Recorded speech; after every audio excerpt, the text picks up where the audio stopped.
Dan pada saat ini, kali ini Ustadz akan melanjutkan dengan kajian tentang kezaliman merajalela, mengapa hujah Allah digoibkan, kaitannya dengan kebangkitan dari Imam Mahdi. Ajalullah wa'alaikum sarif. Silakan Ustadz. Assalamualaikum warahmatullahi wabarakatuh. Waalaikumsalam warahmatullahi wabarakatuh. Terima kasih Bu Iin atas pengumumannya ya. Berarti saya mulai nih ya. Silakan Ustadz. Ya, Bismillahirrahmanirrahim. Alhamdulillahirabbil alamin. Allahumma shalli ala Muhammad wa ali Muhammad. Keluarga besar Majelis Ilmu Ma'al Abrar, aqulu lakum jami'an. Assalamualaikum warahmatullahi wabarakatuh. Dan juga Waalaikumsalam warahmatullahi wabarakatuh. pemirsa yang mungkin mengikuti melalui channel YouTube ya. Iya, kita sekarang sudah ada di pertemuan keempat. Ya, mungkin kita akan menyisakan satu, dua, atau maksimal tiga pertemuan lagi lah untuk tema besar ini. Tema Tuhan, uh, risalah ataupun agama dan manusia. Memang tema yang kita akan bahas sekarang adalah uh, fakta dan realita menunjukkan bahwa kezaliman masih merajalela. Tapi mengapa hujah Allah justru digaibkan? Artinya kalau kita kembali kepada kajian-kajian yang kemarin, adanya para nabi dan rasul yang datang silih berganti saja, itu karena mereka ditolak dan tidak diterima oleh kebanyakan umat manusia, dimarginalkan, didustakan, dan seterusnya. Itu keberadaan mereka dalam tanda kutip tidak dapat menghentikan merajalelanya kezaliman. Nah, kenapa justru sekarang hujahnya digaibkan? Ini adalah apa namanya tema besarnya, yang merupakan subtema dari Tuhan, agama dan manusia. Tuhan, agama atau risalah dan manusia. Tapi kita tidak akan menjawab langsung ya tema yang berupa pertanyaan ini karena ada banyak hal yang perlu kita jelaskan sebelum nanti kita bisa memahami dengan seksama alasan kenapa hujah itu digaibkan. Memang selayang pandang atau sepintas sepertinya ini tidak benar, tidak bijak Allah dalam keadaan seperti ini menggaibkan hujah. Apalagi digaibkan kalau dalam keyakinan kita, pengikut Ahlul Bait, yang Mahdi itu digaibkan sudah dalam waktu yang cukup lama, sudah lebih dari 10 abad ya. Ini menjadi pertanyaan ya, kenapa kok seperti itu. Oke, kita akan mulai dengan beberapa pengantar. Jadi kalau kita lihat, jadi awal masalah itu adalah ketidakpatuhan. Ya, ketidakpatuhan hamba-hamba Allah kepada Allah Subhanahu wa taala itu awal masalahnya. Jadi seharusnya ya, makanya kan ini penting juga ini. Logika yang pernah diajarkan oleh Al-Imam Ja'far As-Shadiq alaihissalam itu beliau mengatakan sudahlah, untuk kita ini memahami status kita dan hakikat daripada eksistensi kita, Imam Ja'far mengatakan begini, pastikan dulu kamu itu hamba atau Tuhan. Jadi kita diberi pilihan yang ekstrim, ya, dan tanda kutip vulgar, ya, vulgar dalam hal pemikiran. Ya. Jadi jawab pertanyaan ini, kamu itu Tuhan atau hamba? Dan seandainya pertanyaan ini dihadapkan kepada setiap kita, ya, artinya seakan-akan Imam Ja'far hendak memberikan pilihan. Sudah pastikan dirimu. Kalau kamu Tuhan, ya sudah, kamu tidak perlu mengikat dirimu dengan nilai-nilai, dengan norma-norma, ya, dengan etika, dengan ideologi, ya, dengan undang-undang, dengan peraturan. Kamu Tuhan. Ya kamu silakan kamu lakukan apa yang menjadi kemauan, bebas-bebas saja kamu. Kamu tidak terikat oleh apapun. Tapi kalau kamu hamba, maka konsekuensi logis daripada eksistensimu adalah menghamba. Ya, jadi supaya kita sadar diri ini, sama Imam Ja'far disuruh milih kita. Sebentar, kamu ini Tuhan atau hamba? Nah, kalau kita ngaku Tuhan, sudah jelas lah. Itu pengakuan yang uh, jauh dari kebenaran. Nah, karena kalau emang kita Tuhan, kita dikasih PR, kayak PR-nya Nabi, PR-nya Namrud dari Nabi Ibrahim itu kan. Oh, kamu Tuhan ya? Oh ya. Ketika Namrud ngaku Tuhan, kata Nabi Ibrahim, ya sudah. Saya nak minta kamu ciptakan langit, ciptakan matahari, ciptakan bumi, enggak. Saya cuma minta kamu untuk besok saja. Kamu ubah arah terbit matahari. Besok matahari terbit dari barat. Kalau emang Tuhan.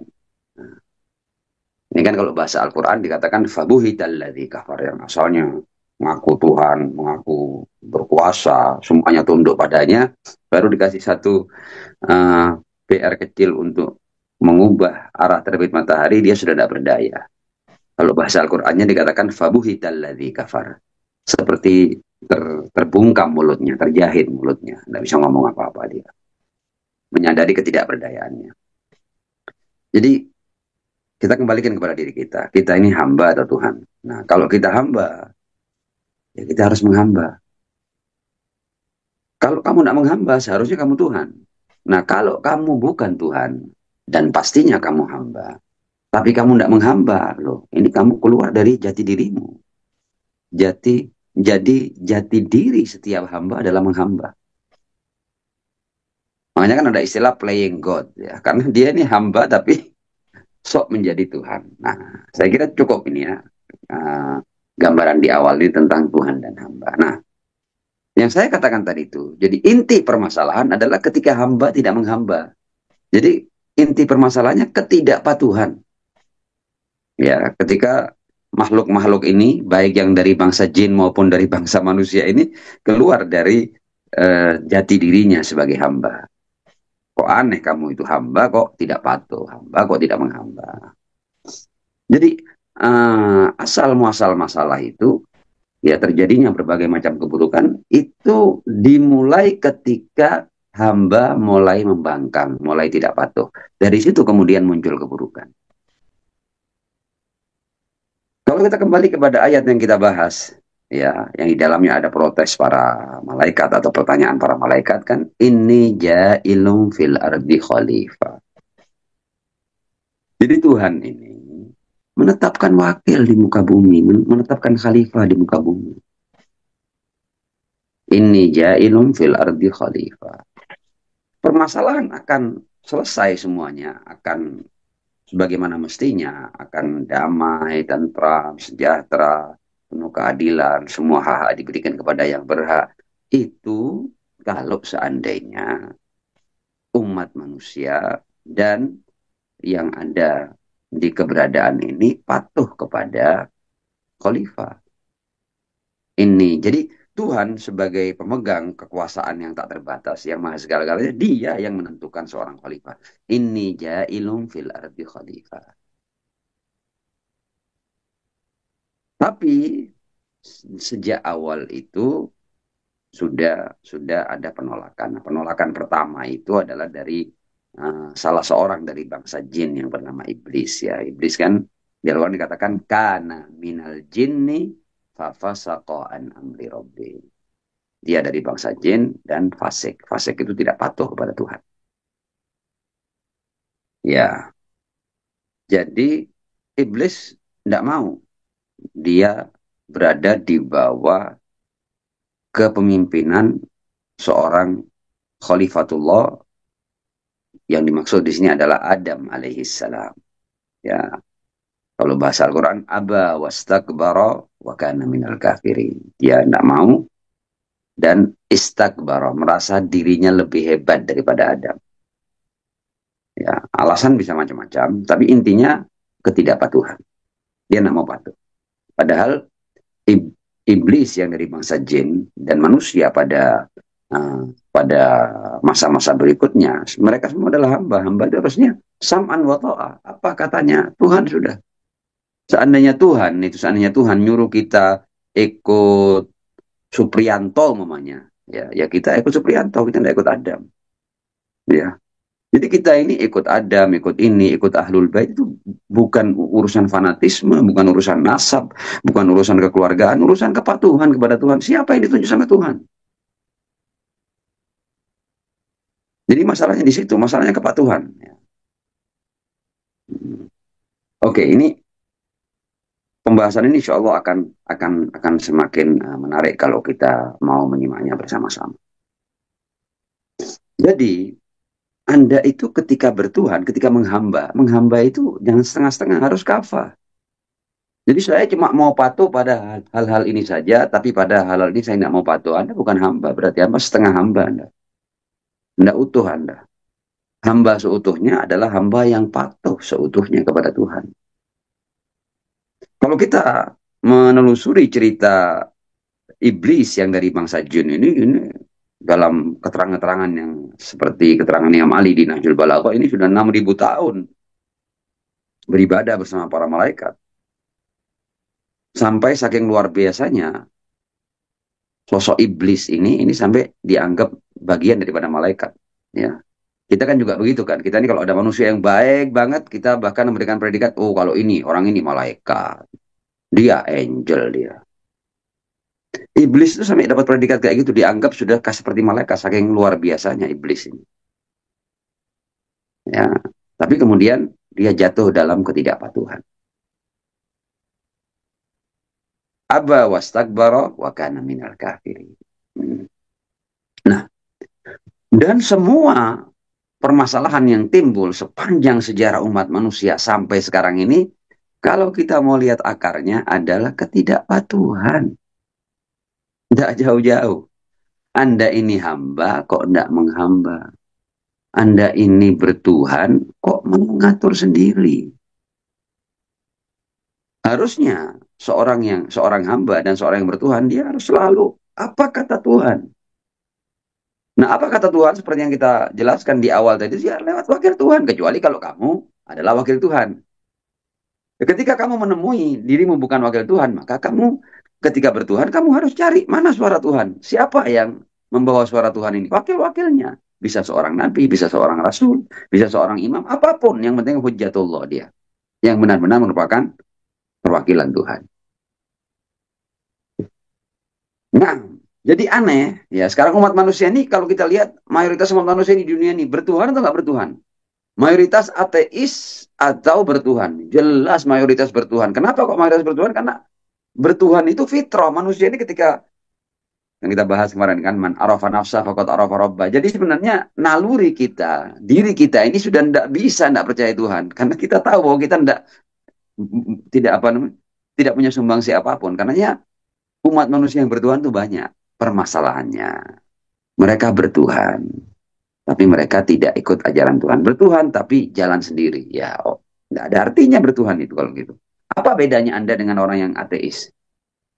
Kalau Anda bertuhan, ya Anda harus di jalan Tuhan. Nah, jalan Tuhan harus Anda dapatkan ada kalanya langsung kalau Anda wakil Tuhan atau Anda mendapatkan ajaran Tuhan dari wakil Tuhan. Tidak ada jalan yang ketiga. Ya.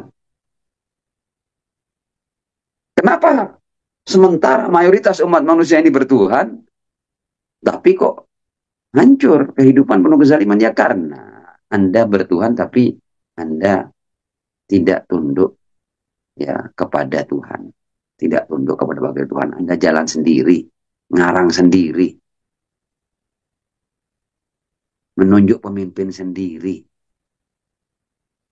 mengelola kehidupan sendiri, tidak merujuk kepada Tuhan yang mencipta Anda. Masalahnya di sini. Karena itu, ketika kita bicara Tuhan dan kita berbicara tentang risalah ataupun agama ataupun ajaran Tuhan, nah, ajaran Tuhan ini juga harus disampaikan oleh wakil Tuhan. Masa ajaran Tuhan disampaikan oleh manusia biasa? Tidak bisa. Tidak bisa. Ya, nanti akan saya jelaskan ya. Jadi sekarang ini kita akan membahas kenapa wakil Tuhan itu penting dan juga nanti kita akan jawab kenapa kok kalau memang penting kok digaibkan. Nah, nanti itu akan menjadi pertanyaan yang cukup memojokkan kita itu. Sementara orang-orang yang meyakini konsep wilayah ini menganggap penting, adanya perwakilan Tuhan, tapi justru wakil Tuhan yang kita yakini ini digaibkan. Nah, ini nanti pertanyaannya juga berat buat kita nanti kita jawab. Jadi intinya agama ini harus ada wakil Tuhan yang karena agama ajaran Tuhan, maka harus ada wakil Tuhan yang mengajarkan agama ini. Ya. Sekarang kita akan membuat apa namanya itu simulasi ya. Simulasi ini sebenarnya simulasi yang pernah disampaikan oleh Ali bin Abi Thalib alaihissalam. Kenapa wakil Tuhan itu sedemikian pentingnya? Ya, kenapa Islam yang dibawa oleh Ar-Rasul Shallallahu Alaihi Wasallam sebaik-baik manusia dan sudah punya kitab suci yang namanya Al-Quran. Kenapa kok masih perlu dengan sosok yang merupakan wakil Tuhan untuk ajaran yang sudah sempurna ini, yang dibawa oleh sebaik-baik manusia ini? Nah, simulasi ini disampaikan oleh Ali bin Abi Thalib alaihissalam. Urgensi hujjatullah. Ya. Jadi kita memahami, walaupun ini selayang pandang di pertemuan-pertemuan yang lalu sudah kita bahas, tapi ini sedikit pendalamannya. Ya, sedikit pendalamannya agar kita semakin memahami urgensi hujjatullah. Dan karena itu kemudian di kita ada prinsip penantian. Ya, kenapa kita menanti? Karena kita meyakini betapa pentingnya hujjatullah itu. Nah, Imam Ali pernah berkata begini. Ini simulasi yang diberikan oleh Imam Ali bin Abi Thalib karena apa? Karena ada orang-orang yang bukan wakil Tuhan tapi dia menjelaskan agama. Ya, memasukkan opini-opininya dan pendapat-pendapatnya dalam agama. Artinya mereka beristihad berlawanan dengan nas. Sudah ada ajaran Tuhan tapi mereka membuat sebuah kesimpulan dari otaknya, dari pikirannya, dan diberi predikat sebagai bagian daripada agama.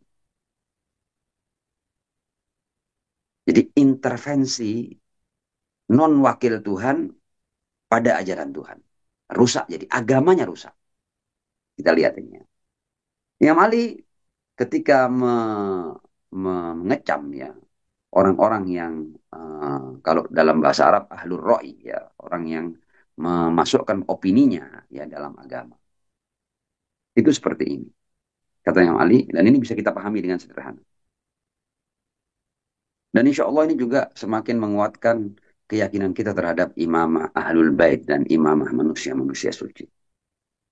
Kata Imam Ali, ya, satu permasalahan hukum, satu permasalahan agama, ya, itu ditanyakan kepada alim A.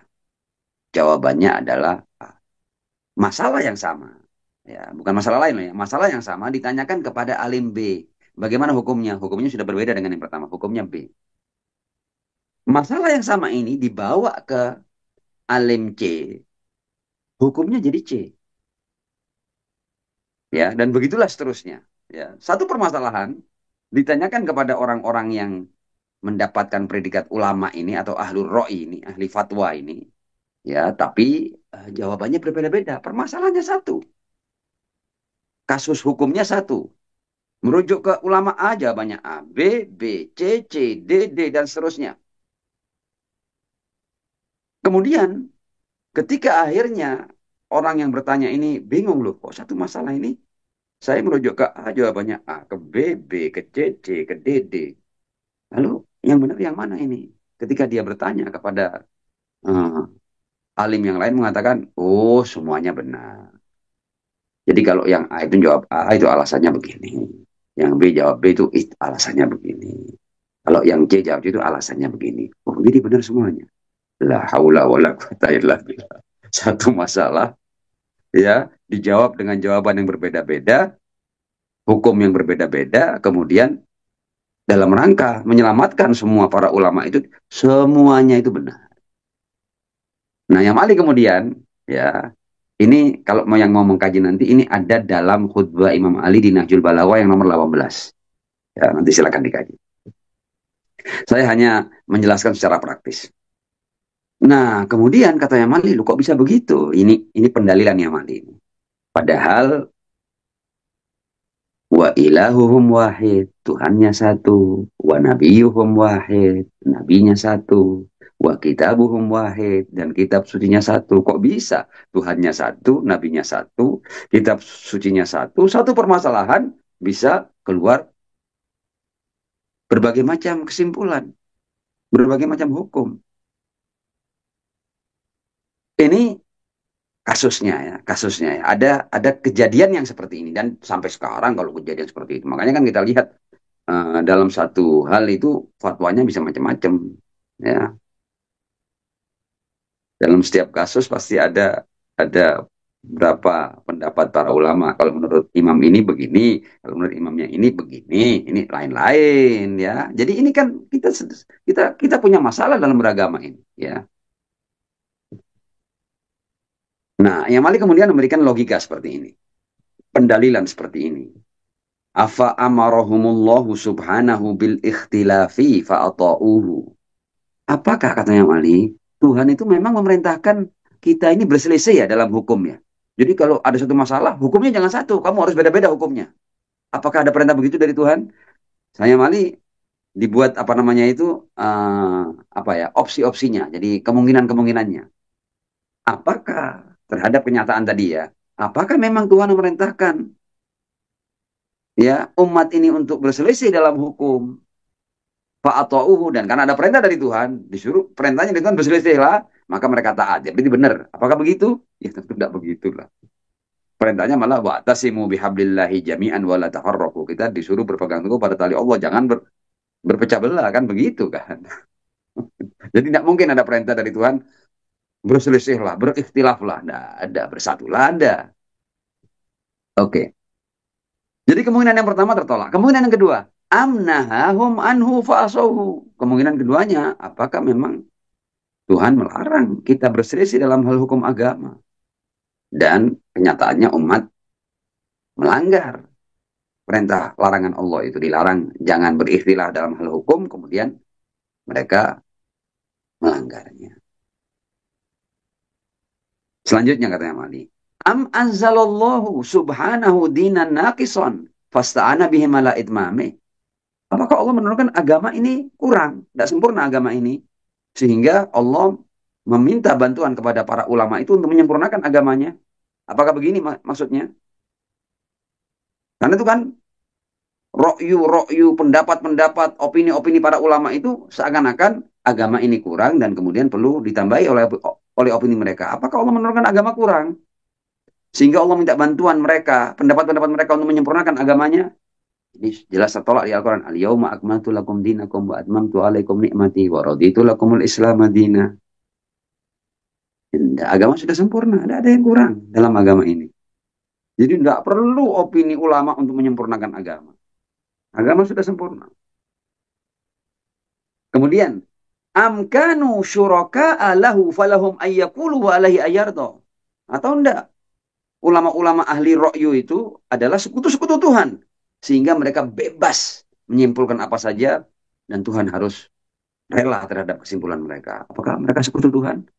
Jadi musyrik semua nanti ini. Ya. Kemungkinan ini juga tertolak.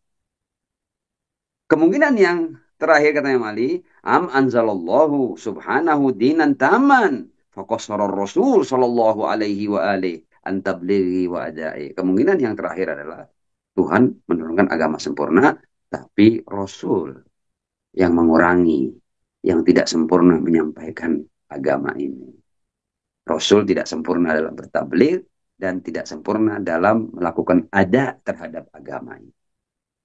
Apakah begitu? Ya enggak. Rasul dipuji, wa innaka la'ala khuluqin azim, wa ma arsalnaka illa rahmatan lil alamin. Rasul adalah sebaik-baik, bahkan dia sebaik-baik utusan. Ya, masa sebaik-baik utusan mengurangi ajaran Tuhan? Ya, enggak mungkin juga.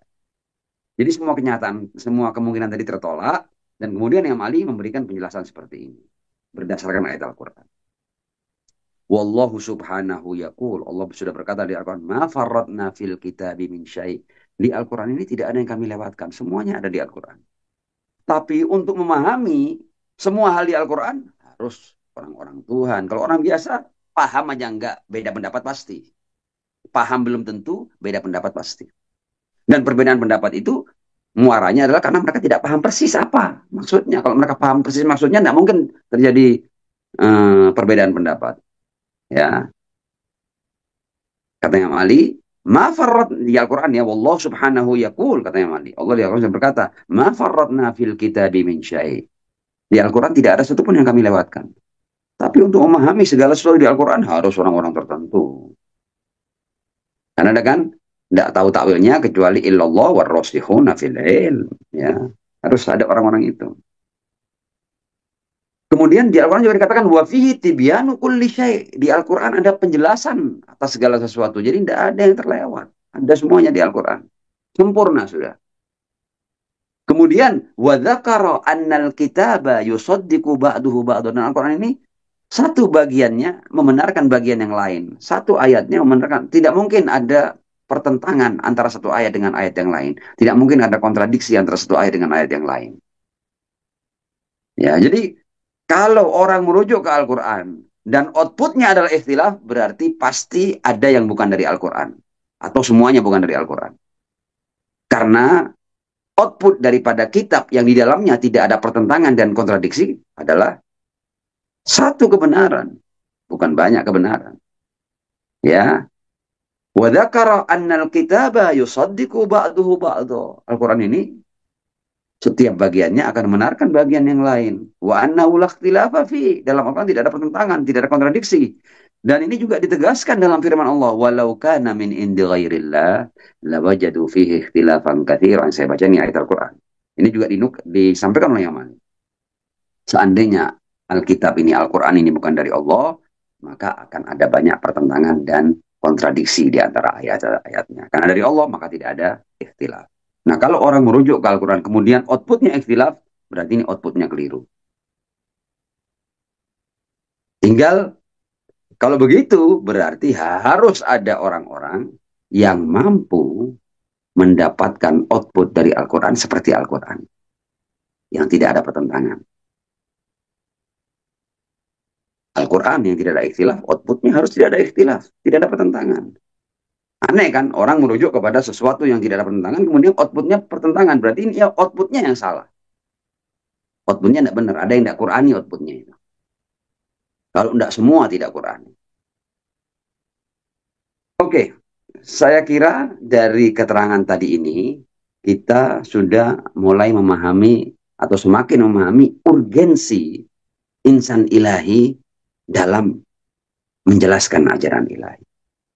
Hal lain yang ingin saya sampaikan juga di sini. Ini juga sebagai asupan logika kita ya. Saya pernah bukan berdebat ya, tapi berbincang dengan salah seorang kiai itu. Dan ketika itu kita sama-sama prihatin terhadap banyaknya ikhtilaf ya, perbedaan pendapat di antara umat Islam. Di antara yang saya sampaikan sederhana, bukan hal yang luar biasa yang saya sampaikan. Saya katakan bahwa Pak Kiai, mungkin enggak sesuatu yang pasti itu dijelaskan oleh sesuatu yang duga-duga? Ini pertanyaan umum.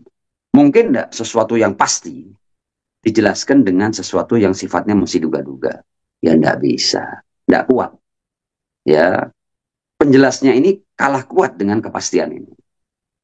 Nah, saya katakan selama umat Islam belum sampai pada orang-orang yang bisa menjelaskan Al-Quran dengan kepastian yang sama seperti Al-Quran, kebenarannya loh ya, maka kita selamanya akan berikhtilaf. Kalau kita baca Al-Quran ya Pak Yai ya, Alif Lam Mim, dzalikal kitabul la raiba fi. Kitab yang di dalamnya tidak ada keraguan. Hudan lil muttaqin, petunjuk bagi orang-orang yang bertakwa. Ini kitab yang la raiba fi, kitab yang pasti, tidak ada keraguan, kebenaran mutlak. Nah, sementara manusia-manusia biasa, ulama-ulama biasa, itu mereka tidak punya kepastian dalam menjelaskan Al-Quran. Artinya, tentu ini bukan dalam semua hal ya. Artinya ada hal-hal yang sifatnya itu afirmatif, yang sifatnya itu minal badihiyat. Tapi di Al-Quran juga ada banyak ayat-ayat yang perlu pemahaman yang mendalam ya. Karena itu yang bisa menjelaskan, yang juga punya pemahaman yang tanda kutip seluas Al-Quran. Tidak bisa Al-Quran dijelaskan oleh sesuatu yang kurang dari Al-Quran. Pasti produknya ikhtilaf, perbedaan pendapat. Masa sesuatu yang la raiba fi dijelaskan oleh para ulama, kemudian para ulama mengatakan, wallahu a'lam bishawab. Allah yang lebih tahu mana yang benar. Loh, kok bisa sesuatu yang pasti Anda jelaskan dengan wallahu a'lam bishawab dan diterima? Tidak bisa ini. Ini Al-Quran kuat. Al-Quran makanya kan nggak mungkin Rasul ketika menjelaskan Al-Quran, kemudian setelah dia menjelaskan, wallahu a'lam bishawab, Allah yang lebih tahu. Nggak, orang ragu sama Nabi nanti. Enggak, Nabi ketika menjelaskan, ya ini maksudnya Tuhan daripada ayat ini. Ya, harus ada orang-orang yang memahami maksud Tuhan dari setiap ayatnya. Karena kalau enggak ada artinya ayat itu. Ayat itu nanti akan menjadi permainan wallahu a'lam bishawab. Ya. Ini bukan berarti kemudian orang mengkaji, menafsirkan, apa namanya, berusaha memahami Al-Quran salah. Enggak ya. Cuma bahwa Al-Quran harus memiliki orang-orang yang punya kemampuan menjelaskan Al-Quran sebagaimana yang dimaksud oleh Allah. Karena kalau enggak, maka nanti Al-Quran akan akan menjadi kumpulan interpretasi para ulama yang saling bertentangan dan sifatnya duga-duga, dan tidak mungkin duga-duga itu menjelaskan sesuatu yang pasti. Oke, kita akan lanjut. Setelah mukaddimah ini, maka kita akan membahas bahwa memang ajaran Tuhan itu perlu pada wakil Tuhan. Ya, perlu pemimpin yang ditunjuk oleh Tuhan. Ini ajaran ini sudah, kalau enggak, bahkan ketika kita beda pendapat urusan agama yang sangat cabang sekali, itu kita enggak tahu kita merujuk ke siapa. Contoh umpamanya, saya kasih contoh nih. Sholat ini kan umat Islam kan ada yang sedekap, ada yang tidak sedekap. Ayo yang benar yang mana? Ketika terjadi perbedaan pendapat ini, ya kita sekarang merujuk ke siapa? Ada enggak itu? Yang kalau umat Islam dalam perbedaannya merujuk kepada dia, kemudian semuanya sam'an wa ta'ah. Oh iya, kalau gitu ini yang benar ya. Ada enggak? Enggak ada kan. Akhirnya masing-masing bertahan dengan pendapatnya sendiri-sendiri. Ini agama opini akhirnya. Ini baru dalam masalah sholat ya. Dalam banyak hal. Bahkan dalam urusan yang maha penting. Ati Allah wa ati Rasul wa ulil amri minkum. Kita agama ini dasarnya ketaatan kepada 3 kelompok loh ya. Ada Tuhan, ada Rasul, ada ulil amr. Siapa ulil amr? Ada 1000 penafsiran tentang ulil amr. Nah, bagaimana kita mau menjadikan Al-Quran sebagai petunjuk kalau dalam penafsirannya saja kita berbeda pendapat? Jadi tidak berfungsi harinya agama ini. Dan kalau seandainya kita mau berjalan begini ya, terus akhirnya ini umat Islam alih-alih bersatu, semakin artinya mereka cukup untuk dengan perbedaan pendapat saling bunuh, saling serang, saling mengkafirkan. Yang terjadi kan sekarang itu kan. Jadi agama ini yang harusnya mempersatukan umat, tapi tidak. Umat Islam semakin banyak, semakin apa namanya itu semakin kuat permusuhan di antara mereka karena masing-masing punya pendapatnya sendiri tentang agama.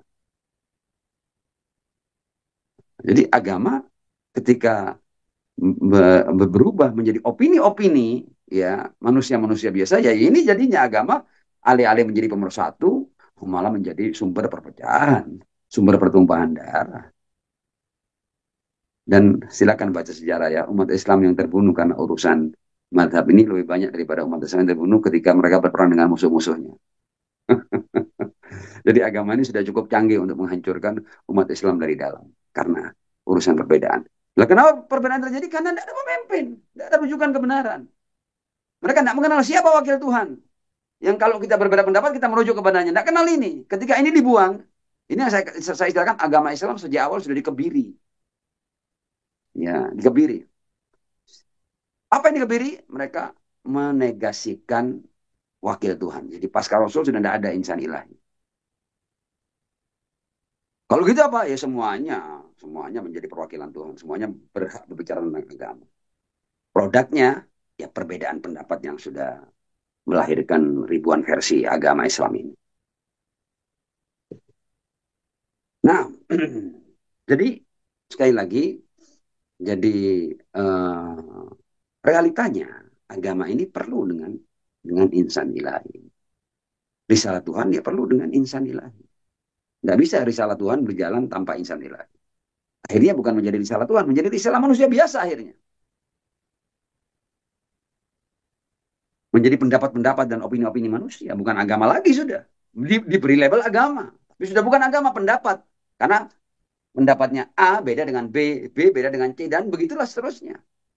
Sudah aneh itu nanti agamanya. Aneh juga kalau kemudian kita ini menerima Tuhan, menerima ajaran Tuhan, tapi kita menolak insan ilahi.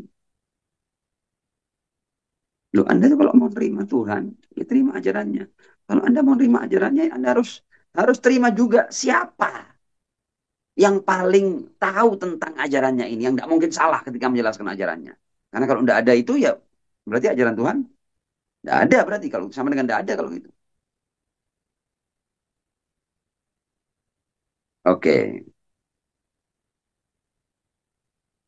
saya kira bagian mengapa wakil Tuhan itu penting dan urgent, mudah-mudahan lewat beberapa keterangan sederhana tadi kita sudah memahaminya. Nah, kita sekarang akan masuk pada pembahasan pengantar lainnya.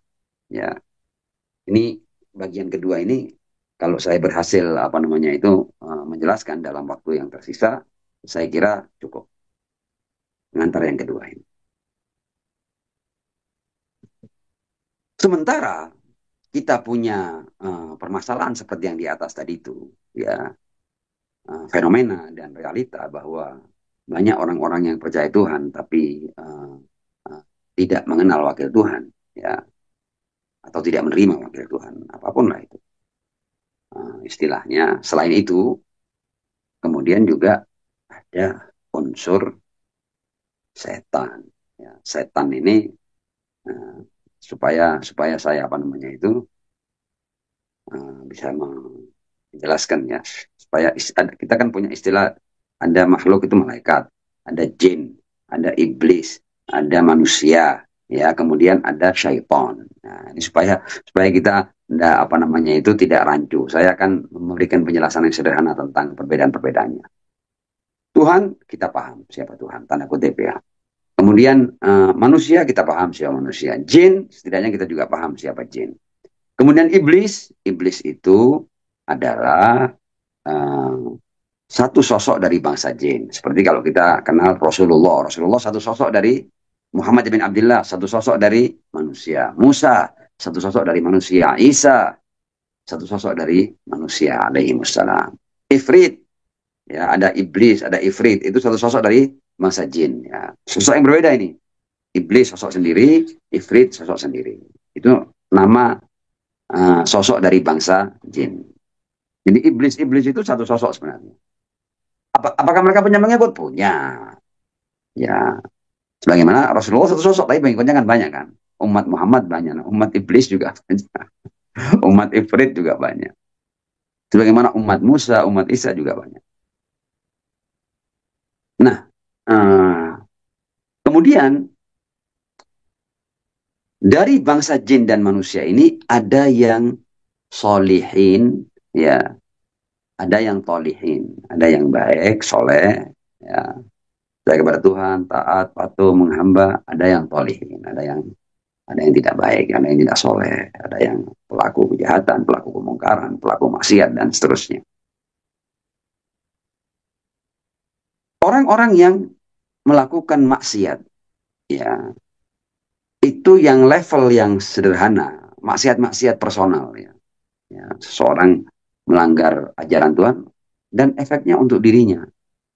Dia katakanlah contoh-contoh, ada seorang yang percaya kepada Tuhan, katakan seorang muslim lah, sudah gampangnya begitu.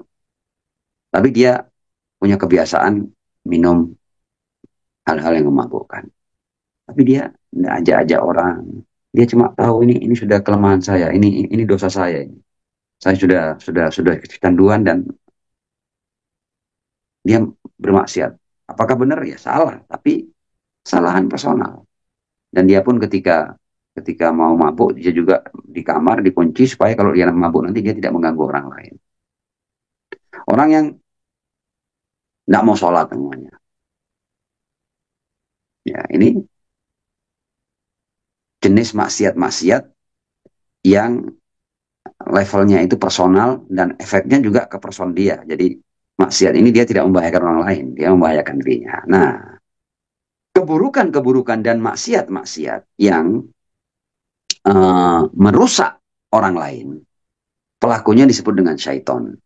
Ya, syaiton itu adalah sosok yang kejahatannya itu sudah sudah kuadrat. Dia tidak hanya menghancurkan dirinya, tapi dia juga berusaha mempengaruhi dan menghancurkan orang lain. Itu syaiton. Nah, syaiton ini bisa dari bangsa jin dan bisa dari bangsa manusia. Karakter orang yang mengajak kepada maksiat, yang mengajak kepada kejahatan dan keburukan, yang tidak hanya berhenti pada dirinya, tapi kepada orang lain, entah temannya, entah komunitasnya, entah di level dunia dan seterusnya, ini syaitan. Dan syaitan bisa dari bangsa jin dan bisa dari bangsa, karena kan di Al-Quran ada istilah syayatinal insi wal jin, setan-setan dari bangsa jin dan manusia. Dan karena itu pula yang Khomeini mengatakan Amerika setan besar, ya, karena pengaruh buruknya itu yang paling besar ya dia di dunia ini. Nah, setelah kita mengenal istilah jin, manusia, ya, setan, iblis, ifrit, dan lain-lain tadi itu, ya, jadi mungkin tidak seorang manusia itu adalah syaitan, mungkin tidak seorang jin syaitan, mungkin, ya, mungkin tidak kerjasama antara setan, jin, dan manusia, mungkin, ya, oke. Kemudian kita di Al-Quran dikenalkan dengan suara Tuhan dan suara syaitan.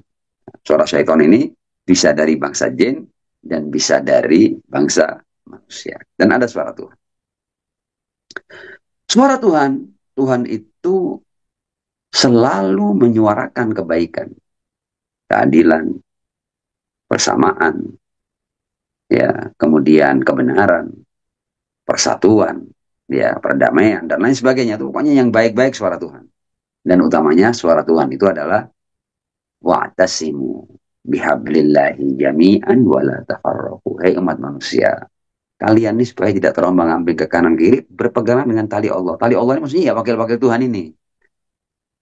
Dia bisa seorang rasul, dia bisa seorang nabi, dia bisa seorang imam. Pokoknya ketika Tuhan menunjuk dia, ya kita, berarti itulah tali Tuhan. Jadi tali Tuhan ini bukan urusan keturunan, bukan urusan nasab, bukan urusan anaknya ini, keluarganya ini, enggak. Enggak ada kaitannya dengan keluarga. Nanti kita, ini yang akan saya bahas di sini.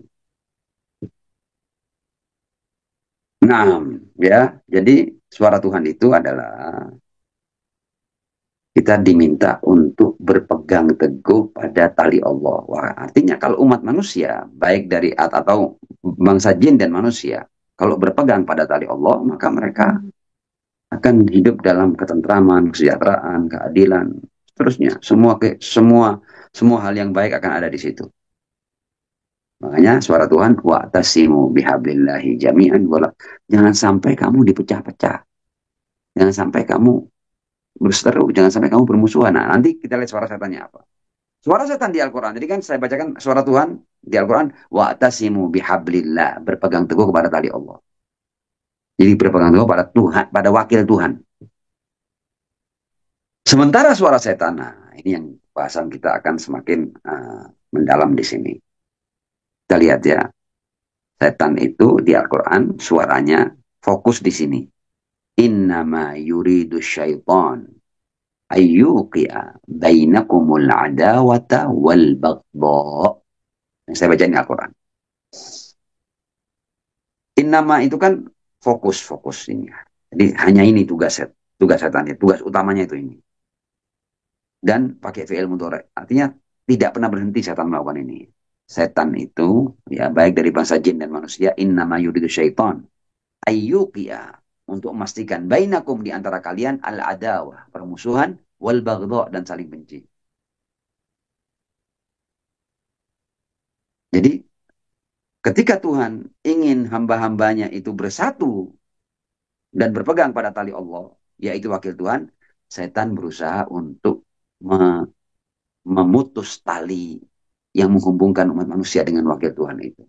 Bagaimana caranya? Dengan menciptakan permusuhan dan kebencian. Innama yuridu syaitan ayyuqi'a bainakumul adawata, permusuhan, wal baghdha, dan kebencian.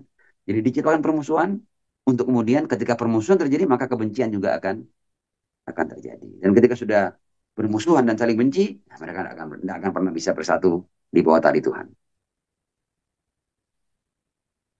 Pakai apa? Nah, kita lihat ya, cara-cara setan itu pakai ini di antaranya.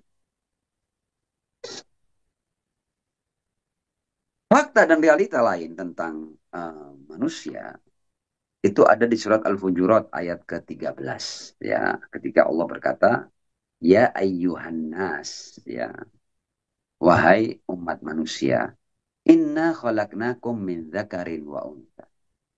Kami menciptakan kalian, ada yang laki, ada yang perempuan.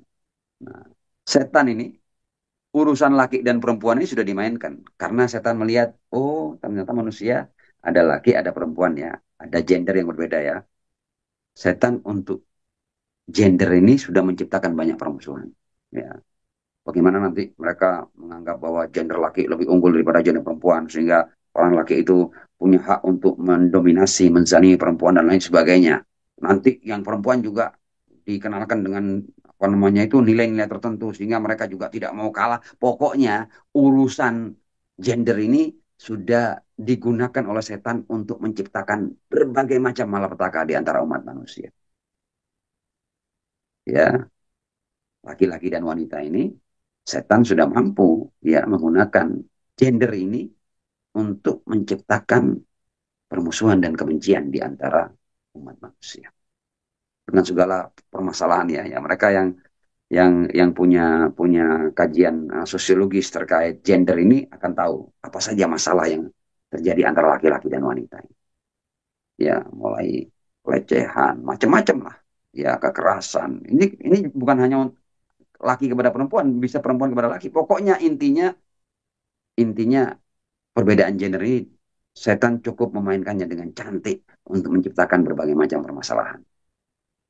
Ya, berdasarkan gender. Kemudian waja'alnakum syu'uban, kami jadikan kalian bangsa-bangsa. Wah, setan ketika menemukan realita bahwa manusia ini bangsanya macam-macam, punya punya cukup alasan untuk membuat mereka saling berperang berdasarkan kebangsaan. Ya. Jadi setan itu memainkan perbedaan untuk menciptakan perpecahan. Perbedaan gender dimanfaatkan untuk memecah belah antara laki-laki dan wanita. Terjadi pertarungan yang tidak berhenti sampai sekarang. Kemudian perbedaan bangsa, waqabaila, dan suku-suku. Jadi perbedaan etnis, perbedaan warna kulit, perbedaan tinggal di mana, tanah airnya lahir di mana. Ini cukup untuk dimainkan oleh setan untuk membuat umat manusia itu selalu bermusuhan dan saling benci. Ya, makanya kan kita ini tidak sadar, kita ini kadang-kadang juga ikut mainnya setan. Kita melihat orang yang lain dengan beda suku saja. Oh, dia bukan dari suku kita. Oh, dia warna kulitnya tidak sama dengan kita. Oh, matanya tidak sama dengan kita. Oh, hidungnya tidak sama dengan kita. Oh, dia dari bangsa ini, dari keturunan ini. Ya, itu DNA-nya grupnya ini, grupnya itu. Oh, ini bukan darahnya bukan biru ini. Ya. Urusan beda bangsa, beda suku, beda etnis ini juga dimainkan oleh setan untuk menciptakan permusuhan dan kebencian di antara umat manusia. Padahal kalau kita lanjutkan ayat ini, ya ayyuhan nasu inna khalaqnakum min dzakarin wa untha wa ja'alnakum syu'uban wa qabaila, tujuannya lita'arafu, untuk kalian saling kenal. Jadi kan menarik kan, seandainya kita melihat ada orang yang warna kulitnya lain, wajahnya lain, ya, bahasanya lain. Ini kan supaya kehidupan ini berwarna. Tujuannya kalian saling kenal, bukan saling bermusuhan. Nah, setan menggunakan lita'arafu ini litakhosamu, untuk kalian bermusuhan. Dirubah sama setan ini. Ya, lita'arafu itu kan menarik kan. Seandainya ada dari etnis ini, ada yang warna kulitnya putih, menikah dengan yang warna kulitnya sawo matang atau hitam, itu bagian daripada perkenalan. Dari bangsa ini menikah dengan bangsa itu, ketemu, bersahabat. Ini Ini semua menimbulkan warna-warni dalam kehidupan. Ya, ada keindahan-keindahan yang anugerah-anugerah yang yang menyusul dari ta'aruf di antara bangsa-bangsa dan suku-suku itu. Oh, suku ini punya keahlian di bidang ini, suku itu punya keahlian di bidang yang lain. Nah, tukar menukar keahlian, berbagi ilmu pengetahuan. Tujuannya itu untuk saling bantu. Ya, makanya kan suara Tuhan di ayat lain, wa ta'awanu 'alal birri wa taqwa. Kamu ini aku ciptakan macam-macam ini agar kalian saling bantu, saling tolong menolong dalam hal kebaikan. Wa ta'awanu 'alal birri wa taqwa. Ya, tapi sama setan dipakai untuk alasan menjadi permusuhan karena beda etnis, beda ras, beda suku, ya beda ini, beda itu, beda warna kulit ya. Ada yang akhirnya setan membentuk kasta-kasta umpamanya. Nah, seperti itu permainan setan semuanya. Dan sampai sekarang permainan ini sudah mengakar sehingga kita ini mudah dibenturkan, mudah dibenturkan tuh mudah. Ya, saya ambil contoh umpamanya sekarang ini. Ini sekarang ketika kasus apa itu Habib non Habib, Arab non Arab ini muncul, ini kan asalnya kita ini satu, saling menghormati, saling menyayangi. Ketika setan mainkan ini permusuhan, jadi akar sudah jadi akar permusuhan. Ya, sehingga nanti juga tidak sadar yang punya etnis tertentu atau yang dari keturunan tertentu merasa lebih unggul daripada yang lain. Nah, ini permainan setan itu. Ya, makanya Jawa non Jawa, Indonesia non Indonesia, pribumi non pribumi, itu permainan setan dari dulu itu. Ya, bangsa ini dan bangsa itu, kami bangsa Arya, kami bangsa ini, kami bangsa untuk perang loh. Kamu diciptakan bangsa-bangsa untuk ta'aruf, untuk saling kenal, saling menghormati. Untuk kemudian ketika kamu saling kenal, kamu saling bantu dalam hal kebaikan, bukan untuk berperang. Nah, kemudian ayat ini berlanjut, inna akramakum indallahi atqakum.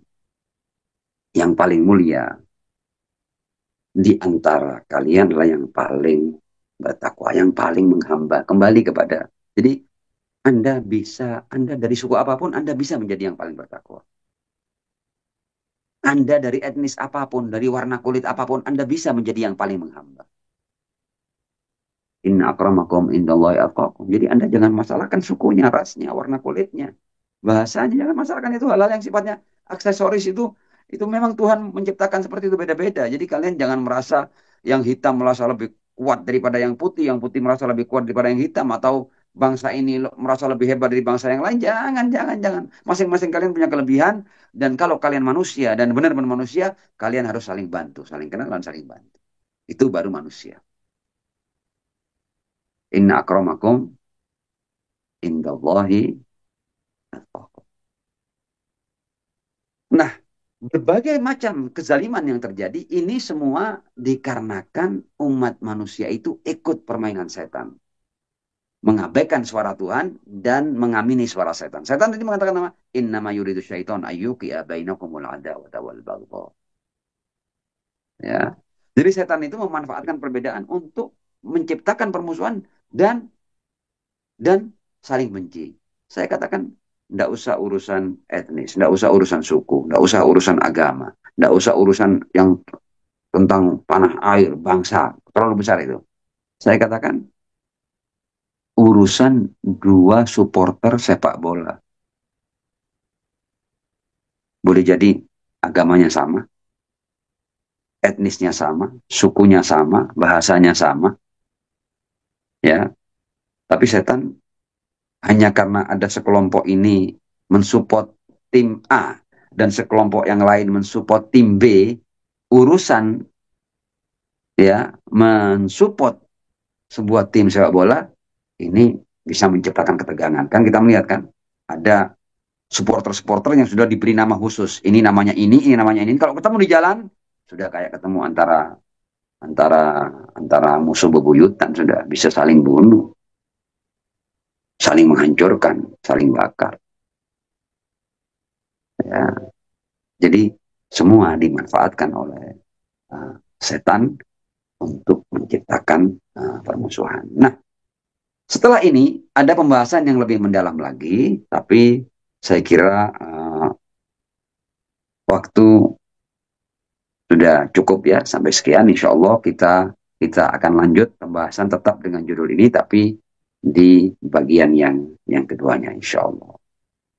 Wassalamualaikum warahmatullahi wabarakatuh. Waalaikumsalam warahmatullahi wabarakatuh. Agak berat ya Ustadz materi hari ini ya. Iya. Ya, pokoknya kita ikuti pelan-pelan ya. Iya ya Ustadz. Ya, insya Allah Iya. ini tidak, kalau sampai mudah-mudahan tuntas ya paling banyak 3 pertemuan lagi. Mudah-mudahan bisa kita selesaikan dalam 2 pertemuan lagi. Tema besar ini. Insya Allah Ustadz ya. Masih ini kok Ustadz, masih apa namanya, diterima dengan hati terbuka Ustadz. Misalnya Mantap. 2 atau 3 kali pertemuan, tapi pembahasannya udah tuntas Ustadz. Insya Allah Insya ya Allah. Ustadz. Ya. Baiklah, kita akan masuki sesi tanya jawab. Silahkan yang sudah ada pertanyaan, silahkan raise atau tulis di chat. Atau bisa langsung dibuka mic-nya untuk langsung bertanya kepada Ustadz. Silahkan. Ya, Assalamualaikum warahmatullahi wabarakatuh. Mbak Iin, saya mau bertanya sama Ustaz. Waalaikumsalam silakan. warahmatullahi wabarakatuh. Ustaz, mengenai masalah yang sama, Tuhan sama, Nabi sama, Al-Quran sama. Ustaz yang mengatakan bahwasanya para ulama mempunyai pandangan yang berbeda-beda, Ustaz. Ya kan? Nah, ini apakah ini siapa yang salah, Ustaz? Karena gini, apakah orang-orang atau ulama yang memberikan kebenaran itu di dunia ini masih kurang, Ustaz, dibandingkan ulama-ulama yang menciptakan pemikirannya sendiri-sendiri, sehingga terjadi perbedaan-perbedaan ini, Ustaz. Ya kan? Kan Ustaz mengatakan bahwasanya outputnya harus benar, ya kan? Menerjemahkan Al-Quran itu outputnya harus benar. Nah, tapi kan kenyataannya kan nggak seperti itu, Ustaz. Contoh aja yang paling gampang. Di Al-Quran kan disebutkan bahwasanya sholat itu dibagi dalam 3 waktu, Ustaz. Ya kan? Subuh, siang hari, dan sore hari. Tapi dalam kenyataannya orang mengatakan bahwasanya, oh yuk kalau sholat 1 hari cuma 3 waktu itu, ya kan, di mana asar sama zuhur sama asar digabung, ya itu tidak berbeda dengan yang kami lakukan itu. Nah, seperti ini, Ustaz. Jadi apakah nanti pada waktu Imam Mahdi muncul, perbedaan-perbedaan ini akan menjadi satu, menjadi sama, Ustaz? Seperti itu, Ustaz. Makasih, Ustaz. Assalamualaikum. Ya, waalaikumsalam. Ya, saya jawab langsung ya, Bu Iin ya. Ya, silakan Ustaz. Ya, supaya tidak mengambil banyak waktu juga. Apa namanya? Ya, itulah inti permasalahan. Jadi permasalahan itu, seseorang itu harus mengikuti ajaran ini lewat wakil Tuhan. Di zaman Nabi ya kita ikut Nabi. Karenanya itu, kalau agama ini tidak dibarengi oleh insan ilahi, agama ini akhirnya ditafsirkan oleh banyak kepala. Dan banyak kepala ketika tidak paham persis Al-Quran, pasti outputnya itu beda-beda. Nah, kalau beda-beda ya otomatis terjadi banyak perbedaan dalam banyak hal. Karenanya, kenapa Rasul mengatakan tsaqalain inni tarikun fikumut tsaqalain kitabullah wa itrati ahla baiti ma in tamassaktum bihi ma lan tadillu ba'di abada. Artinya setelah aku tidak ada, kalau kalian ini di zamanku aja kalian memahami Al-Quran beda-beda. Tapi karena aku ada, kalian datang kepadaku, aku jelaskan kepada kalian inilah. Dan masyarakat pada saat itu menerima Rasul sebagai tanda kutip penjelas agama. Nah, setelah Rasul siapa? Harus ada itu. Kalau tidak ada ini, maka agama sudah akan ditafsirkan oleh banyak kepala yang menimbulkan akhirnya banyak opini. Jadi hilang agama itu dalam berbagai macam opini para ulama tentang agama ini, dalam berbagai macam masalahnya. Ya, jadi memang agama ini menuntut adanya wakil Tuhan. Ya, dan wakil Tuhan tidak harus nabi. Kan mereka ini kan akhirnya orang Syiah meyakini nabi sudah. Tidak, nabi berakhir sudah. Risalah paling sempurna adalah risalah yang dibawa oleh Muhammad bin Abdullah. Kitabnya Al-Quran, tidak akan ada wahyu lagi. Ya, tapi harus ada insan ilahi yang menjadi rujukan umat ya tentang agama ini. Ya. Jadi intinya seperti itu. Jadi masalahnya kan saya katakan kan. Jadi masalahnya kenapa umat berpecah belah, karena umat kehilangan atau tidak menerima wakil Tuhan yang ditunjuk oleh Rasul.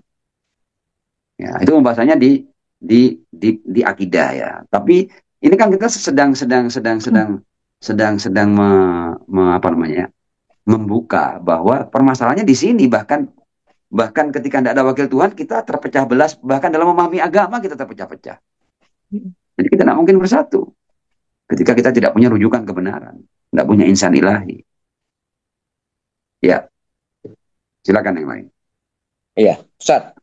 Kan di dalam pemerintahan itu ada presiden. Satu presiden meninggal diganti dengan presiden yang lain.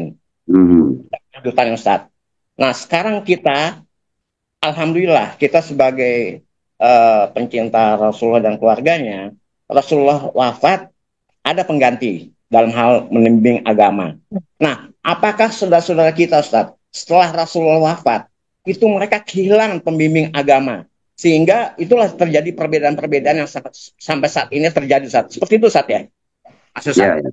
Jadi intinya seperti ini. Sebenarnya agama, ketika agama itu sempurna, berarti agama sudah menjelaskan semuanya. Tidak ada yang kurang dalam agama ini. Agama sudah menjelaskan siapa insan ilahi. Nah, agama yang dijelaskan ini tidak semua menerima. Ya, ada yang menerima, ada yang tidak menerima. Jadi bukan berarti agama tidak menjelaskan, agama sudah menjelaskan, tapi ada yang tidak menerima. Yang tidak menerima ini di zaman tertentu, tapi efeknya bisa ke zaman sekarang. Karena ada banyak masyarakat yang merupakan korban sejarah. Ya, ada banyak ajaran yang sudah dipalsukan, yang sudah ditutupi, yang sudah dikaburkan, ya, sehingga sampai ke generasi sekarang ini bahkan masalah imamah itu menjadi masalah yang sangat kabur, yang sangat panjang perdebatannya. Ya. Jadi sebenarnya ini juga kan ulah manusia. Jadi kadang-kadang ada ulah 1-2 orang itu yang efeknya itu mendunia. Ya, contoh umpamanya. Ya, ketika orang yang membuat reaktor nuklir umpamanya, boleh jadi yang membuat hanya sekelompok orang. Tapi ketika reaktor itu meledak, akibatnya bahkan yang tidak ikut-ikut membangun reaktor nuklir itu ikut kena radiasinya, efeknya. Jadi kadang-kadang ada satu perbuatan, ya, yang efeknya itu bisa menyebar luas dan bahkan bisa dari waktu ke waktu. Nah, jadi seperti itu. Jadi ini semuanya adalah sebab akibat. Jadi. Ya, syukur Ustaz. Ya, Afwan. Ustaz, melanjutkan. Sebentar ya. Afwan, Bu In, Afwan. Melanjutkan pertanyaan dari Pak Bambang tadi, itu penafsiran dari hadis yang tadi yang bahwa Rasulullah meninggalkan dua apa namanya istilah itu aja penafsirannya berbeda-beda ya Ustaz di antara para ulama itu. Jadi mungkin itu akan semakin juga menambah lebar perbedaan di antara kita umatnya setelah Rasulullah ya Ustaz. Benar itu. Jadi realitasnya bahkan hal-hal yang karena terlampau banyak perbedaan, maka bahkan kebenaran itu pun akhirnya juga terkubur dalam banyaknya perbedaan. Kita tidak tahu akhirnya mana yang benar. Artinya umat secara umum tidak tahu mana yang benar. Sehingga mereka terus berseteru ini, tarik-menarik ini tidak berhenti-berhenti. Nah, kapan berhentinya? Berhentinya ketika nanti ada seorang hujatullah yang diterima sebagai hujatullah loh ya. Jadi kalau tidak diterima juga tidak jadi itu. Barang tidak jadi. Nah, Ustaz, apakah itu hujah Allah yang terakhir ini diterima oleh semua? Nah, nanti itu kan makanya kan pembahasannya kenapa digaibkan dan bagaimana itu nanti. Makanya kita akan sampai pada titik insya Allah. Tapi ini kita harus melalui pengantar ini ya supaya kita paham secara komprehensif ya. Ya Ustaz, terima kasih Ustaz. Silakan Bu Novi. Iya Bu In, Bu In. Afwan Ustadz, saya mau menyambung dari pertanyaan Pak Bambang tadi.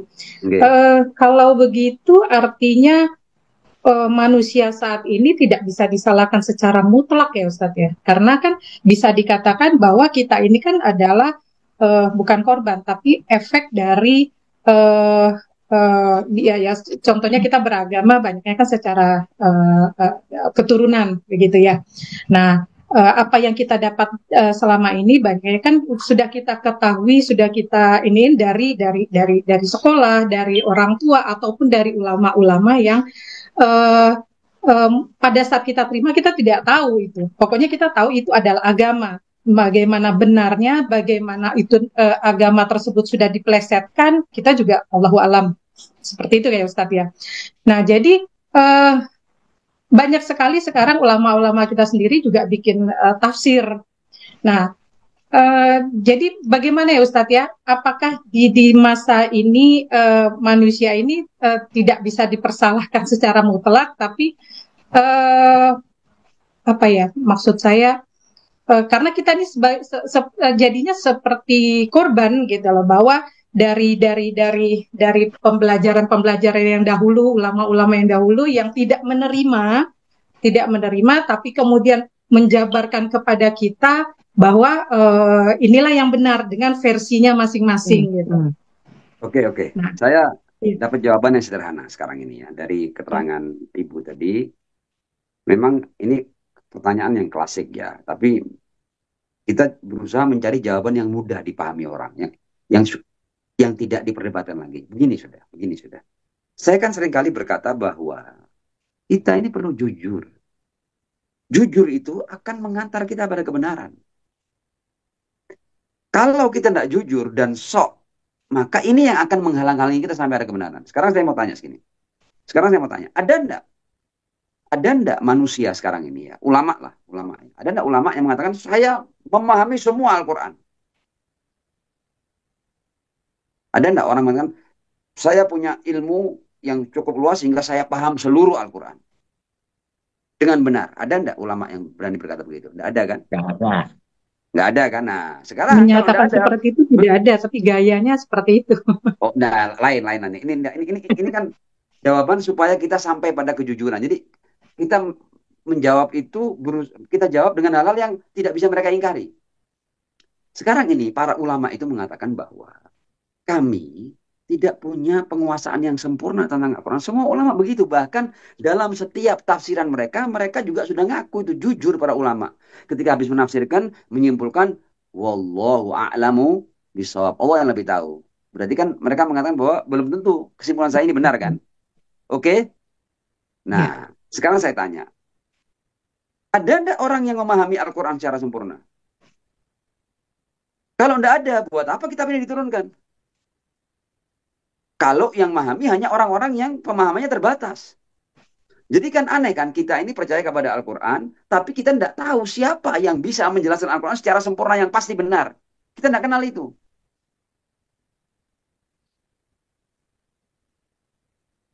Rasulullah sudah wafat. Setelah Rasul wafat, perbedaan semakin luar biasa. Nah, untuk mengatasi berbagai macam perbedaan ini, siapa orangnya? Kalau tidak ada, berarti agama tidak bisa dipakai dong. Tanda kutip ya. Jangan sampai diartikan kalau itu kita tinggalkan agama. Tidak begitu artinya. Bahwa kok aneh ada kitab suci yang akan itu relevan sampai akhir zaman, to the end of day, tapi tidak ada penjelasnya. Yang pasti benar seperti Rasulullah. Jadi agama ini kurang. Ada kitab suci, tapi tidak ada yang memahaminya secara sempurna. Kurang jadi ini agama ini. Kecuali kalau Nabi kita itu hidupnya sampai akhir zaman. Tidak perlu imam kita. Tidak perlu ada. Artinya sekarang ini kita menghadapi realita bahwa ada kitab petunjuk, tapi ditafsirkan dengan ribuan versi. Dan para ulama ini tidak punya satu rujukan yang pasti benar. Tidak ada itu. Nah terus, berarti agama ini bermasalah kan? Semudah itu kita. Jadi para ulama ini kalau jujur, mereka mengatakan bahwa kami bukan penafsir hakiki Al-Quran. Karena setiap tafsiran mereka mengatakan wallahu a'lam bishawab. Lah sekarang siapa yang tahu itu? Kalau tidak ada yang tahu, buat apa ini agama ini? Ya. Jadi bahkan realita Al-Quran ini, jadi wujud Al-Quran ini menuntut adanya orang yang bisa menjelaskan secara sempurna. Ya, jadi semudah itu kita menjelaskan kepada orang. Mudah-mudahan bisa dipahami ini ya, keterangan saya ya. Nah, Ustadz, jadi cukup dengan kejujuran. Mohon maaf, cukup dengan kejujuran, orang akan mencari siapa yang bisa menafsirkan Al-Quran tanpa wallahu a'lam bishawab. Karena kalau enggak, agama ini bukan agama yang mubin, agama yang murid, agama yang ragu-ragu. Karena apa? Karena kesimpulan para ulamanya, wallahu a'lam bishawab, enggak pasti.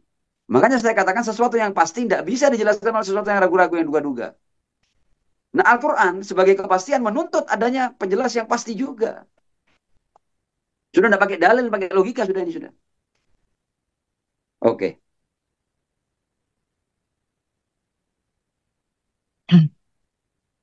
Mudah-mudahan terjawab semua ya, Mbak Novi. Iya, Bu Iin. Ya. Agak pusing sebenarnya.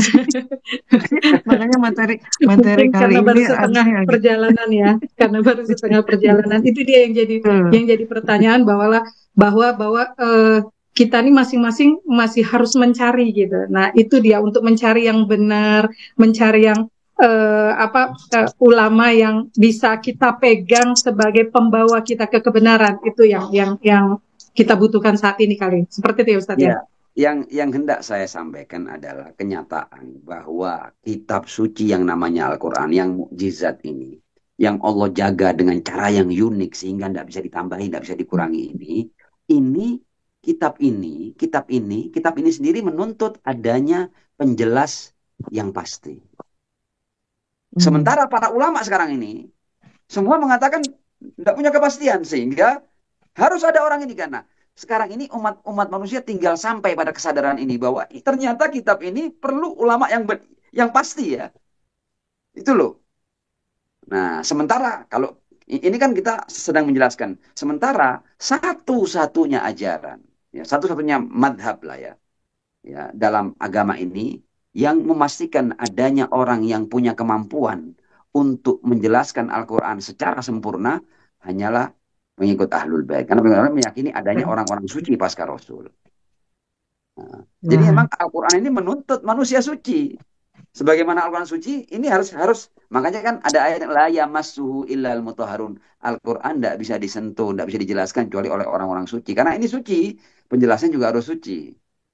Nah, tapi kan kita untuk menjelaskan ini kan tidak bisa pakai dalil. Nanti kalau pakai dalil biasa, akhirnya debat lagi. Tidak. Kita pakai fakta dan realita. Fakta dan realitanya sekarang ini semua tidak berdaya. Semua mengakui keterbatasan ilmunya. Semua mengakui bahwa ini hanya penafsiran saya yang wallahu a'lam bishawab, sehingga dia tidak berani menafsirkan bahwa inilah tafsiran ayat ini. Inilah kehendak Tuhan dalam menurunkan ayat ini. Tidak ada yang berani begitu. Yang berani begitu hanya Rasulullah. Rasul sudah wafat. Nah, pasca Rasul siapa yang bisa menjelaskan Al-Quran seperti Rasulullah? Kalau tidak ada ini, berarti Al-Quran ini hanya relevan di zaman Rasul. Pasca Rasul sudah menjadi opini-opini, menjadi interpretasi-interpretasi. Kalau tidak ada orang-orang ini. Nah, nanti dalam penjelasan berikutnya kita akan sampai di situ. Tapi tidak seperti kajian-kajian imamah ya, enggak. Karena cuma 3 pertemuan lagi, insya Allah. Makanya kita bersyukur punya Ustadz seperti kayak Ustadz ini yang memberikan pengajaran yang betul, Ustadz. Insya Allah. Ya, Ustadz ya. Ya. Enggak, Ustadz, gini, Ustadz. Tunggu sebentar. Ini, Ustadz. Kita semua dasarnya dulu kan Sunni, Ustadz. Ya kan, mungkin sebagian dari kita ini Sunni dulu. Ya. Kita dicekokin oleh ajaran-ajaran dari ulama-ulama Sunni, Ustadz. Tapi setelah kita ikut dengan Masyad Al-Bait, Ustadz, banyak hal-hal yang baru yang kita peroleh yang tadinya kita nggak tahu, sehingga merubah cara hidup kita sekarang, Ustadz. Alhamdulillah, Ustadz. Itu aja, Ustadz. Makasih. Ya. Tetap intinya kita ini sebenarnya umat manusia. Ya, kita ini sebenarnya ingin menciptakan perdamaian, kedamaian, kesejahteraan kepada seluruh umat manusia. Ya, kepada apalagi hubungan kita dengan saudara-saudara kita ahli sunnah. Ya, kita ini tahu, kita ini korban kerja syaitan ya, yang tadi dilakukan innama yuridu syaitan ayyuki bainakumul adawata wal baghdha. Nah, kita sebagai umat Islam kita harus sadar ya. Kita ini sebenarnya semuanya kita ini bersaudara. Umat manusia ini bersaudara. Makanya kan yang Mali berkata al-insan imma akhun laka fid din au nadhirun laka fil khalq. Manusia itu ada kalanya dia saudara seagamamu atau dia seandainya saudaramu sama manusia. Nah, kita ini punya tugas semaksimal mungkin untuk meminimalisir, kalau bisa menghapus segala macam permusuhan dan kebencian di antara kita. Ya, bahkan terhadap saudara-saudara kita ahlu sunnah, itu kita juga hormati pandangan mereka, ya kan? Selama pandangan itu dijalani dengan bukti-bukti yang memuaskan logika mereka. Nah, tapi kan tetap kan namanya umat Islam itu kita ini kan diminta untuk mengkaji, untuk berpikir, untuk berbagi pengetahuan, ya. Kita melakukan bahasan-bahasan seperti ini tujuannya apa? Tujuannya bukan kita untuk mengkelompok-kelompokkan umat, tapi makanya kan saya sering katakan kita sudah harus berhenti adu kebenaran. Mari kita sama-sama mencari kebenaran. Nah, jadi seperti itu. Ya, Ustadz mau nyambung dikit. Iya, silakan. Ya Ustadz, Ana pernah juga dengar dari Ahlul Bait juga ya, karena memang Ustadz itu juga dia menjelaskan bahwa dia sudah mengkaji beberapa mazhab ya istilahnya ya. Dia mau pelajari yang ini, mau pelajari ini, akhirnya dia sekarang ini berlabuh di mazhab Ahlul Bait. Tapi di situ juga dia masih mengatakan bahwa memang kebenaran itu akan terus dicari. Jadi artinya di mazhab Ahlul Bait ini dia nggak berhenti gitu ya. Maksudnya apa memang nanti ada lagi atau gimana, maka kebenaran itu akan terus dicari. Nah, maksud Ana, apakah dengan kedatangan Imam Mahdi baru selesai pencarian manusia itu, Ustaz? Iya, memang kalau kita baca, jadi memang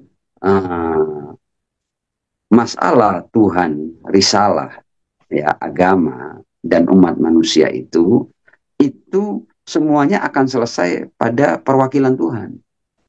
Nah, perwakilan Tuhan yang di dalam literatur Islam itu yang nanti akan datang itu adalah Imam Mahdi. Jadi sebenarnya Imam Mahdi itu bukan nama Mahdinya, bukan ini, enggak, perwakilan Tuhannya, karena dia wakil Tuhan. Ya, dan semua ini juga bahkan orang-orang Kristen kan juga menanti Mesias kan, yang juga dianggap wakil Tuhan, ya. Orang Yahudi juga begitu, wakil Tuhan. Orang Jawa juga begitu, Satrio Piningit. Semuanya sebenarnya ingin mencari wakil Tuhan, ya. Jadi sebenarnya kesadaran itu sudah mulai muncul, ya. Tinggal nanti seperti apa akhirnya, nah nanti insya Allah itu pada pertemuan terakhir itu ada penjelasan yang cukup sederhana insya Allah.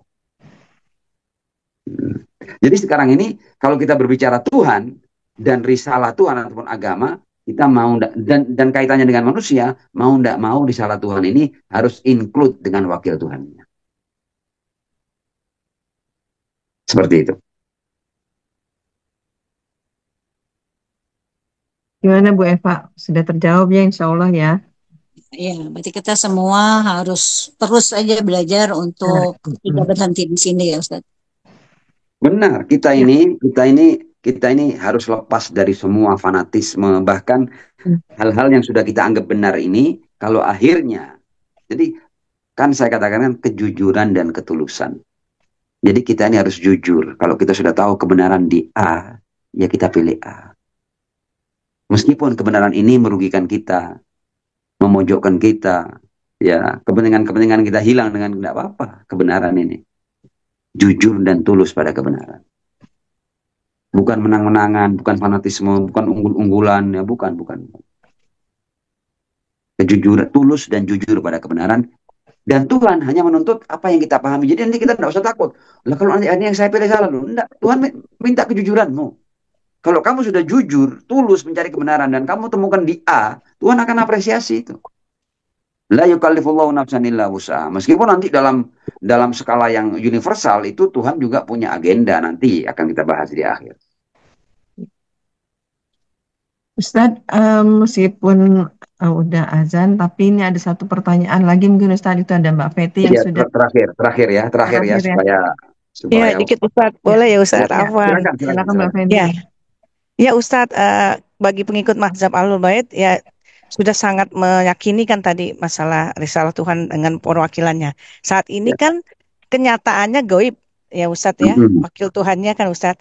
Jadi bisa disimpulkan bahkan marja sekalipun tidak mutlak benar ya Ustadz, dalam arti fikih ya misalnya, karena saya menghadapi langsung beberapa Ustadz yang berbeda marja. Nah, ada satu Ustadz yang marjaknya tidak jumhur. Misal jumhurnya kan ambil marjak sekian-sekian, yang mana gitu. Nah, sedang beliau mengambil marjak yang tidak jumhur, itu dianggap salah gitu Ustadz. Jadi kita jamaah jadi bingung juga Ustadz. Jadi padahal kan ini masih dalam ranah fikih ya Ustadz, masih bisa ada perbedaan. tidak ada salah benar ya Ustadz ya, gimana Ustadz? Ya, intinya di era kegaiban ini kita memang dituntut untuk mengikuti yang a'lam. Nah, yang a'lam itu bisa jadi antara satu kelompok dengan kelompok yang lain memahaminya berbeda. Jadi ketika kita sudah memahami bahwa fulan a'lam dan kita ikuti dia dengan pemahaman kita, cukup itu. Dan kita juga harus toleran kepada orang-orang yang menganggap a'lam itu adalah sosok yang bukan pilihan kita. Jadi hal-hal begini nih sudah bukan saatnya untuk menjadi apa namanya itu perpecahan ataupun gesekan di antara kita. Enggak, itu hak masing-masing orang untuk menentukan siapa yang a'lam. Dan kebetulan juga kalau dalam fikih Syiah ya, perbedaan satu marja dengan marja yang lain hanya 0, sekian persen. Jadi secara umum sama. Saking jelasnya fikih Syiah itu ya. Jadi kalaupun perbedaan yang sifatnya 0, sekian persen, sedikit, sangat cabang sekali. Dan tidak perlu itu kemudian menarik orang untuk kemudian karena fanatisme kemudian menimbulkan gesekan. Nah, itu bagian daripada ketidakdewasaan dalam bertasyayyu itu ya. Iya Ustaz, masalahnya iya betul, tidak detail. Fikirnya yang berbeda juga bukan yang detail. Yang detail justru, yang umum tadi persis seperti Ustaz bilang sama. Masalahnya menyalahkan gitu karena berbeda itu. Itu salah. Jadi takut juga dosa kan Ustaz. Ya, itu kesalahan personal. Itu menyalahkan, itu kesalahannya di situ itu sudah. Oke, Ustaz, maaf. Terima kasih Ustaz. Ya. Baik Ustadz, meskipun masih banyak di kepala, masih banyak yang pengen ditanyakan, tapi ya waktu juga yang membatasi kita ya Ustadz. Mungkin untuk materi kali ini kayaknya perlu pemahaman lebih, mesti ngulang-ngulang lagi apa penjelasan Ustadz tadi. Insya Allah. Ya Ustadz. Baiklah Ustadz, mungkin bisa Ustadz sampaikan closingnya dan ditutup dengan doa. Ustadz, silakan Ustadz. Ya, terima kasih. Intinya, dengan tema besar yang kita angkat, Tuhan, risalah, dan manusia, atau Tuhan, agama, dan manusia, maka ketika agama dan risalah itu dari Tuhan, harus ada penjelas yang merupakan perwakilan Tuhan. Jadi kita tidak bisa pernah lepas dengan wakil Tuhan. Nah, kalau ajaran Tuhan ya kemudian ditafsirkan oleh bukan wakil Tuhan, nanti bukan jadi ajaran Tuhan, jadi ajaran orang itu nanti. Jadi unsur wakil Tuhan itu selalu penting sampai akhir zaman, to the end of day. Makanya kan kita kemarin punya bahasan khilafah ilahiyah dan khilafah basyariyah. Kalau kita pengikut Ahlul Bait, kita meyakini khilafah ilahiyah from the beginning to the end of day. Karena tidak boleh risalah Tuhan ini tanpa pendamping wakil Tuhan. Ya. Sementara yang lain itu berhenti ya. Orang Nasrani berhenti di Isa, orang Yahudi berhenti di Musa, ya. Kemudian saudara-saudara kita Ahli Sunnah berhenti pada sosok Muhammad bin Abdullah, dan setelah itu kemudian menjadi khilafah basyariyah. Kalau kita meyakini khilafah ilahiyah from the beginning to the end of day. Nah, terima kasih, dan mudah-mudahan kajian yang kita bahas ini mendapat taufik dan berkah dari Allah SWT dan menjadi pencerahan dan ilmu bagi saya pembicara dan bagi yang mendengarnya, insya Allah. Amin, amin, amin ya rabbal alamin. Terima kasih Ustadz, sekali lagi terima kasih.